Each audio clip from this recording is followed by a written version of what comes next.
Well, I guess we might call this Winter Storm in the Cabin Take Two. One of my most popular videos is the video that I did a couple of winters ago out here in a winter storm in the cabin. As you can see, we have no snow on the ground. All kinds of little birds at the bird feeder. And if you can see those three large pots, containers, whatever, with firewood on top of them, that is my three little cherry bushes, shrubs. They don't grow into cherry trees that I bought this year. I procrastinated too long. I waited too long before I covered them up, and two of them have been pruned quite severely, I would say, by rabbits. So I got them covered up today anyway and put some firewood on top of those pots to hopefully keep them from blowing away, preserve them for the rest of the winter. But anyway, right now it is just clouded over. We aren't getting any snow or anything yet, as you can see. I'll turn you around here. It was very cold this morning, minus 14 degrees, and it has moderated slightly during the day.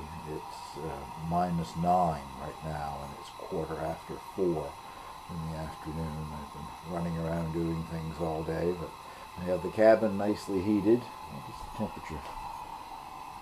23 or 4, something like that in here right now. I've had the fire going out here for quite a while, coming out and putting fresh wood on it. The hissing that you can hear is that Coleman lamp in the background again. I don't use it really when I'm here. Like I'm going to be staying overnight. I've turned it on just because candlelight isn't enough to film by, at least not enough to really see what you're doing. So I will run it whenever I've got the video camera going, but other than that I'll be probably burning candles. I have a candle holder that holds 3 candles, and that gives plenty of light to read by. So give you a peek around here and want to talk about what I'm planning to do, I guess. That's my bed ready to go. It's a futon, and it will open into a full-size double bed. I never do that. I sleep on it like if you were sleeping on the sofa, mainly because I'm out here mostly in the wintertime with that wood stove going, and if you open it up full way, it blocks the door, and the door opens inward rather than opening outward, so it blocks the exit. And I have a smoke detector and a carbon monoxide detector and whatever, but if it were to go off in the night, I would have to have sense enough about me to figure out how to get it out of the way to open the door, so I don't do that.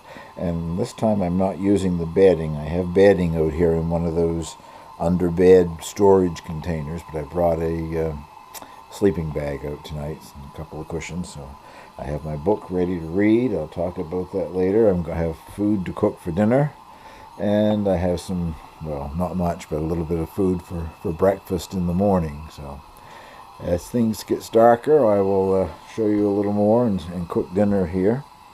Right now, I think I'm going to get my book out and enjoy some reading. I'm starting to prepare dinner using the light of the hissing lamp here. It's going to be a pasta dish.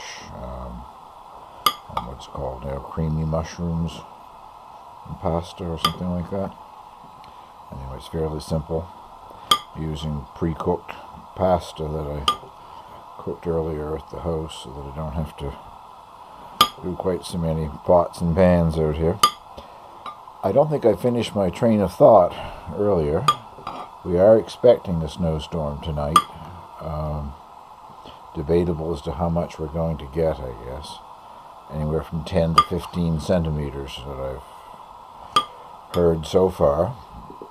And then it is supposed to change to rain sometime early tomorrow morning. And in the transition from snow to rain, there could be a possibility of freezing rain, I guess. So could be interesting before it's all finished.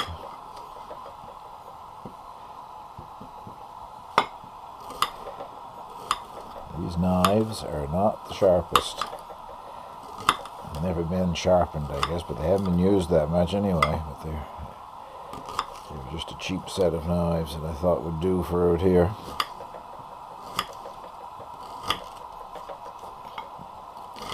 I guess you get what you pay for. And some garlic. Onions and garlic are both still from my garden. Still have lots of it left. Hopefully I'll get it used before it spoils on me, but they're still staying quite crisp and nice.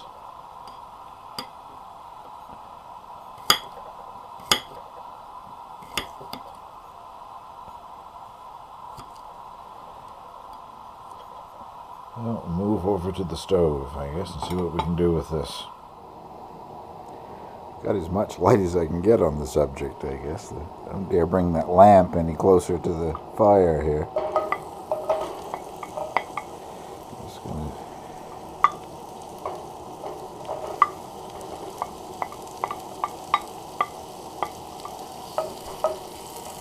start by sauteing the onions and garlic for a bit. Get those started.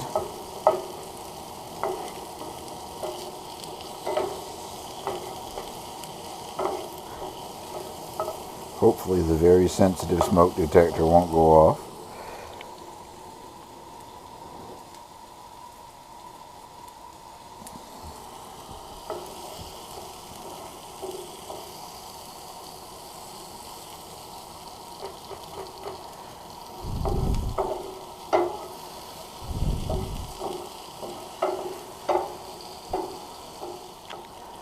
Well, so far no smoke alarms. It's a very sensitive combination, carbon monoxide and smoke detector. If I happen to open the stove and leave the door open too long, putting wood in, a puff of smoke comes out. This thing not only hollers and screams, but it talks to you. In both official languages, French and English, here in Canada. It announces whether it's a fire or a carbon monoxide, and then continues beeping away, and every few minutes makes an announcement again.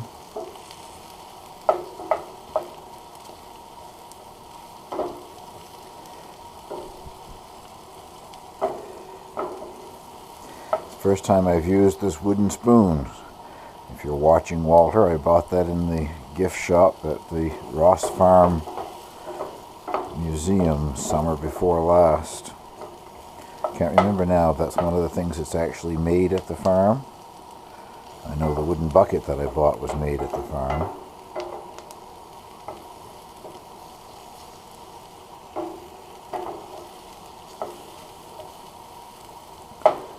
I'll let that simmer for a while.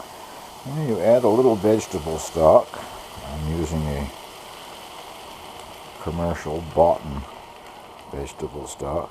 I kind of like this one though. It's made by Campbell's, the Campbell's soup people. And it is not full of salt, as it says on there, if you can read that or not. No salt added, so it's just the whatever natural sodium might have been in the vegetables that they used, I guess.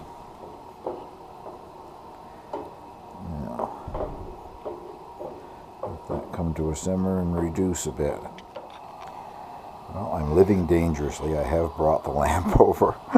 It isn't any warmer over there than it would be where it was sitting earlier. So hopefully I'm safe enough here for a few minutes till I move it again. But it's getting so dark in here I couldn't see what I was doing. Just adding some, as I said, pre-cooked pasta, bow ties, whole wheat ones, I guess. Hopefully, yeah, I guess they'll separate when they get in the liquid here.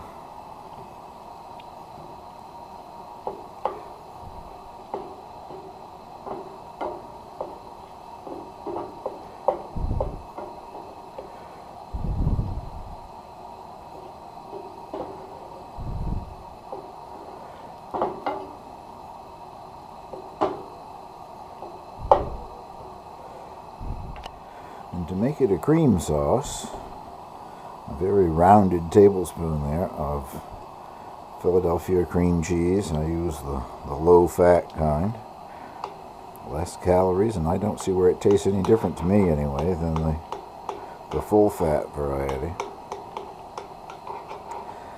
It will eventually dissolve in there, and as things continue to reduce, it will make a creamy sort of a sauce. This is Kraft Philadelphia cheese. I'm not sure if it's Kraft or some other company that makes one. They make 2 or 3 flavored kinds that are for use in sauces. I only ever tried one. I love garlic, so I tried the garlic one. I don't know if they just made a bad batch and I got it, or if it's all that bad, but it was nasty. I ended up throwing it out, so I never did buy any more of it. Well, I'll let that continue to simmer and thicken a bit. I have the candles lit. I guess you can't see them, but I've also got the hissing lantern going, so I can see enough here to film. It's almost dark outside. I guess the days are lengthening a little bit. I don't know if I said or not, but this is the 3rd of January. So the days should be a minute or 2 longer, I guess, now.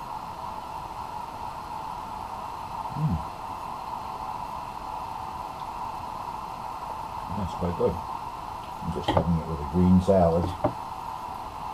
Just lettuce with an Italian dressing on it.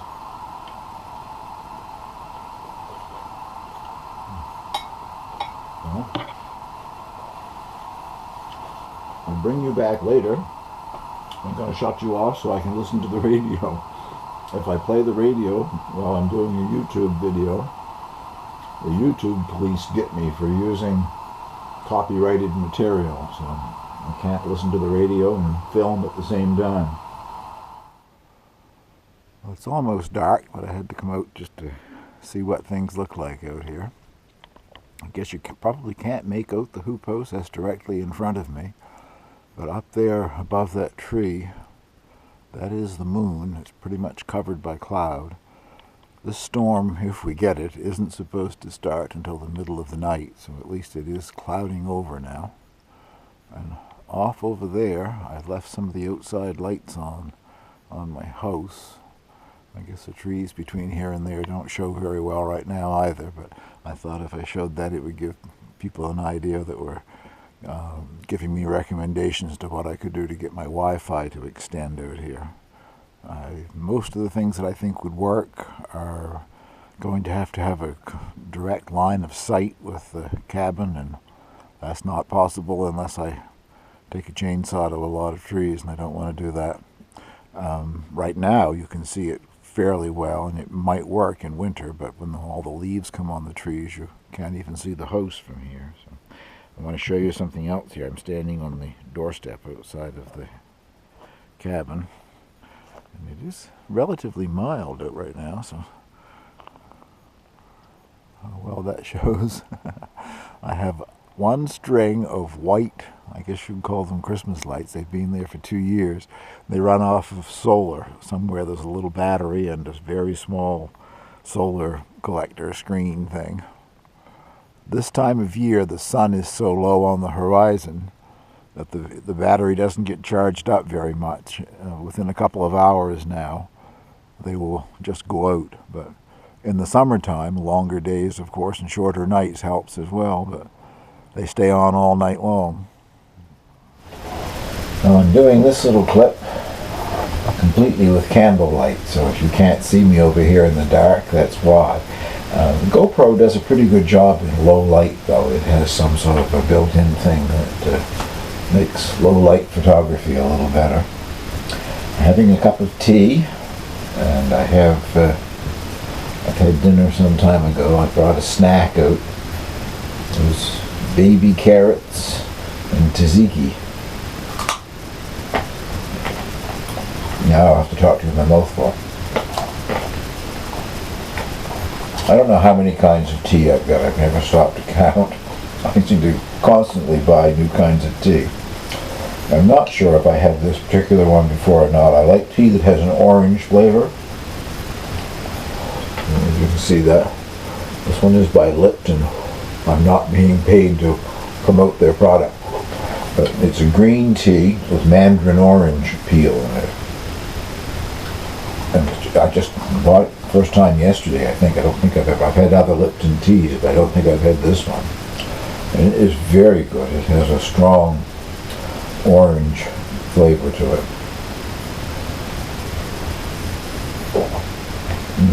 And a mild green tea flavor. Very nice.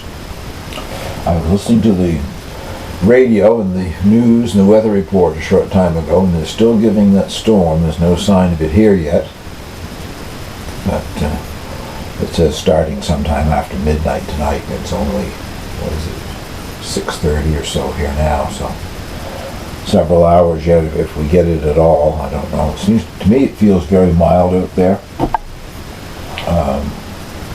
The thermometer, unfortunately, the outside thermometer is inside of the hoopos and then inside of that cold frame that I have the mace and clatonia growing in, and it says -3, so it's colder than -3. I don't know what the temperature might be. And I've just closed some of the windows. I do what I usually do with the wood stove. I got it too warm in here.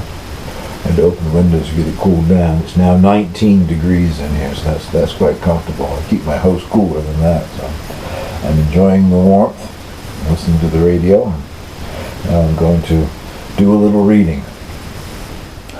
Well, the book that I'm reading is called The Moonstone, and it's by Wilkie Collins. This was written in the mid-19th century, and it's thought to be, if not the first, one of the first of the whodunit mystery type books. The Moonstone in this case is a large diamond that somebody brings home from India, and it's I might guess I'm better than halfway through it now, and I'm enjoying it very much. But once I got used to the way English was spoken in the mid-19th century, especially English in England, it probably would have been different here then as well. But it's a very good book. It was one of the books that was mentioned in Sixpence House. I mentioned that book in a previous video. The man and his family who moved to Hay in Wales, a town that's famous for having, I think, around 40 bookstores. And he read constantly while he was there and talked about all these books that he read, and most of them were out of print. Well, this one is also out of print, obviously, if it was first printed in the mid-19th century. But one of these organizations that digitizes books that are no longer covered by copyright has done this, and it's available free. I downloaded it from iBook, the Apple site, and they didn't make any charge for it either. It was a free book, and as I said, I'm enjoying it. So if you have an e-reader of some sort and you're interested in reading, it's called The Moonstone by Wilkie Collins. Well, it's 8:30, and I've gone to bed. Well, at least gone to bed to read. Most comfortable position to be in, I guess. The fire's still going nicely. I think it's 23 degrees in here. I just took a flashlight and stepped out on the doorstep, and it is just barely starting to snow, maybe just a little bit of occasional flake coming out of the air. The moon is completely covered over now with clouds. You can see a bright spot where the moon should be. But evidently the storm is starting to move into this area. Well, the snow didn't start in earnest until, I don't know, well after midnight, probably close to 1 a.m. And then we had a lot of wind, and I don't know, hard to say how much snow is out there, but not a lot. 10 centimeters maybe or so. But anyway, enough that it turned everything white again. And right now it isn't snowing, it's a sleet storm, freezing rain, whatever you want to call it. And that's true to what the forecast gave anyway. It's supposed to do this for an hour or two before it changes to regular rain. I don't know. Hopefully it'll change to rain, because that's when we lose the electricity, is when we get these major sleet storms. I didn't bring any bird seed out with me. I have to go up to the house and get bird seed, but the birds are scratching away at the snow on the bird feeder there and finding their breakfast anyway, I guess. One dove down on the ground.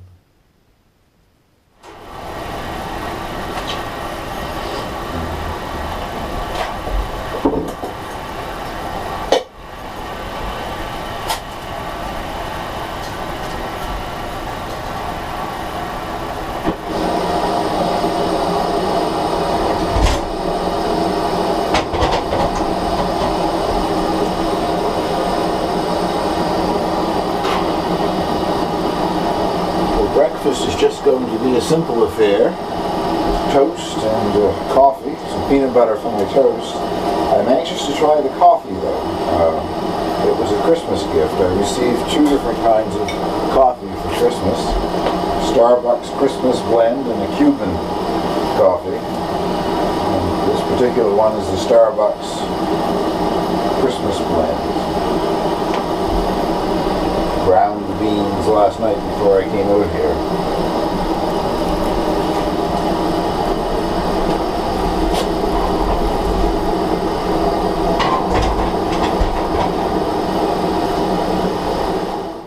Well, true to form, I was just making my toast, still toasting over there, and this thing took off and announced that everything was on fire. The toast isn't even burnt, but this is so sensitive. But I'll give you an idea of what the thing sounds like. You can press the test button and it will do both of its things. It will announce a fire and then it will announce carbon monoxide.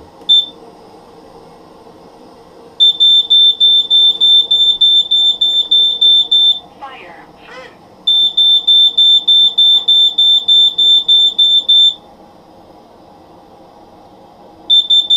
Warning, carbon monoxide. Monoxide de carbone. I don't know, I've often wondered if you're supposed to lay in bed and wait till it tells you whether it's a fire or carbon monoxide that's about to kill you, or can you get up and leave as soon as it starts to scream and beep? Well, I don't know what that coffee tastes like yet, but it certainly smells good. My normal coffee, or one coffee a day, is usually a very large, I guess you'd have to call it a latte or a cafe con leche or something like that. I have an Italian stovetop espresso maker, and I don't know, they say it makes something like 4 cups. I guess it makes 1 cup for me. I'm not drinking those little shots of espresso. But I have a very large mug that goes in, and the other half is heated skim milk goes in on top, and I'm absolutely addicted to the stuff. I have to have one every morning. But I didn't bring that out because I wanted to try the Starbucks. And as I say, it's been perking away in this little stovetop percolator here. And it certainly smells nice. I brought some milk out with me, which I left out on the doorstep and it froze, but it's been in here for a while and it thawed, so.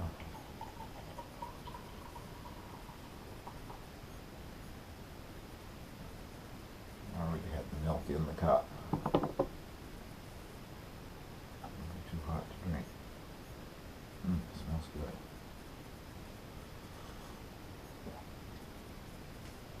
That is very good. But it was a pretty good night. A lot of wind, as I said, in the middle of the night and blowing the snow around. There was still a mixture of maybe some rain mixed in with it, but still some sleet coming down. I don't have an outside thermometer. As I said, my outside thermometer is in the greenhouse inside of a cold frame, and it's reading just 0, so it's probably -1 or 2 or something outside.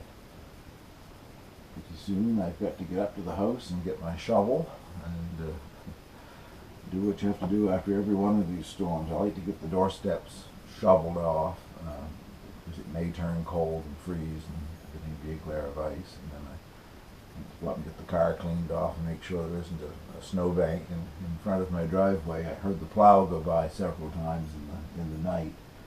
I don't think there's enough snow there that the man who plows my driveway for me will show up to do anything. He may, but there's not a lot of snow. I could easily drive a car through it, I think. This is over. I'm finishing the last of the coffee, which was excellent, by the way. I love Starbucks coffee. Maybe a bit of a sacrilege drinking Starbucks coffee in a Tim Hortons mug.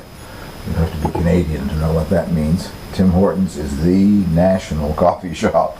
Everybody in the country knows about Tim's and all the lingo that you use in there, like double doubles when you're ordering your coffee.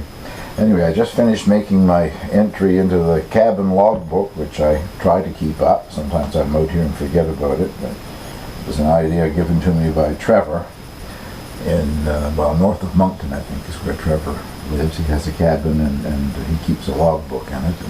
And mine has got a few entries in it made by people who have visited the cabin, seen it in the summertime and whatever.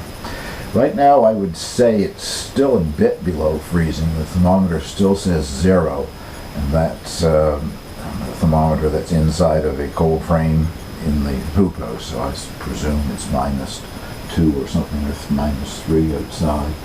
And what is coming down is still ice pellets, sleet, and whatever. Supposed to change to a regular rainstorm later on, and hopefully it will, because if this keeps up, that's when we lose the electricity. So many of the trees get burdened down with the ice if they fall down across the electric wires and whatever. So the forecast holds true. By early afternoon it's supposed to be a regular rainstorm. So I've got to get packed up and get up to the house and do some shoveling, get the doorstep shoveled off before it comes off cold again tonight and it freezes into ice. And I'll check out at the edge of the driveway too to make sure there isn't a pile of snow left by the snow plow last night. But on my way back I'll give you a look at what it looks like outside. Well, I've decided I have to tell you a Tim Hortons story. In 2008, I think it was, I walked the Camino Frances in Spain, starting at Saint-Jean-Pied-de-Port in France and over the Pyrenees and all the way across the top of northern Spain to Santiago de Compostela. Anyway, in one of the larger cities, big cathedral city, I'm not certain now which one it was, as I'm walking into the city, I am walking with a young Irish woman, and she's telling me that when she finds out I'm Canadian, she's telling me that she lived in Canada for a year or two, some kind of a job exchange or something like that. And we get talking about where she lived and where I'm from, and then she mentions Tim Hortons. She said, yes, I can prove that I lived in Canada. I can tell you all of the Tim Hortons lingo. And she let me know about the double-double and all that sort of stuff. I'm not sure what a double-double is. I think it means 2 sugars and 2 creams in your coffee. I don't use that lingo. I just have a coffee with cream or a coffee black or whatever. So we joke along about this. I mean, you have to walk through this particular city till you get to the albergue, where you can, the first place where you can spend the night. And it's one, at that time anyway, it was one of the least appetizing ones on the Camino. I'm sure that's probably changed now because Spain continues to put millions of euros a year into the Camino. But this particular albergue, I think, was a former army camp or something, and it was these long, low buildings or huts, whatever you want to call them, huge rooms with maybe 100 beds in each room. And it was relatively clean, I guess, but no place to cook a meal or anything. And in the little lobby-way, when you're leaving in the morning, they have a machine that you can put coins in, and you get this little teeny cup of what they call coffee. It was absolutely horrible. I don't even think I finished drinking mine. Lukewarm and no strength to it at all. Anyway, we're all lined up at this machine. And I forgot about her, that she's staying in the same albergue, and from 4 or 5 people behind me in the line, this little Irish voice says, I'd give me right leg for a Tim Hortons right now. So I agreed with her. We had to walk another several kilometers before we found decent food for breakfast. But that's my Tim Hortons story from the Camino. I don't know if you can hear that in the background or not, but I can hear the government snowplow out on the roads up in here in this subdivision. So I'm sure I have snow to get rid of. And right now I would say it is 100% rain. I don't feel any sleet or freezing rain in it. So soon this mess will be very heavy. I've got to get it shoveled out of where I want to shovel it, I guess. Well, that is it. I hope you enjoyed this little visit in the cabin. Until next time, I'll say goodbye.